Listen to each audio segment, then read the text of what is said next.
ঠাকুরবাড়ির special পনির। প্রথমে পনিরগুলোকে কেটে রাখলাম। একটা বাটিতে কাজু আর সাদা তিল নিয়ে তার একটা পেস্ট তৈরি করে নিলাম। আরেকদিকে জলে শুকনো লঙ্কা, আদা আর কাঁচা লঙ্কা নিয়ে সেটারও একটা স্মুথ পেস্ট তৈরি করে রাখলাম।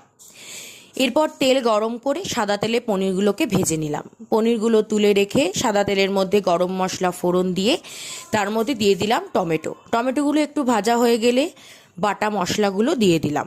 দিয়ে মশলাগুলো ভালো করে কষিয়ে তার মধ্যে দিয়ে দিলাম দুধ দেওয়ার পর তার মধ্যে একটু নুন আর চিনি দিয়ে দিলাম। দিয়ে পনিরগুলো অ্যাড করে দিলাম। ভাজা পনির অ্যাড করার পর ঝোলটা ফুটে গেলে তার মধ্যে দিয়ে দিলাম গরম মশলার গুঁড়ো এবং তারপর ঝোলটা একটু মাখা মাখা হলে নামিয়ে সার্ভ করে দিলাম। এরপর খেয়ে জানাবেন পনিরটা কেমন হলো। Like, share, comment and subscribe করবেন যদি আমার এই রান্নার ভিডিওটি ভালো লেগে থাকে।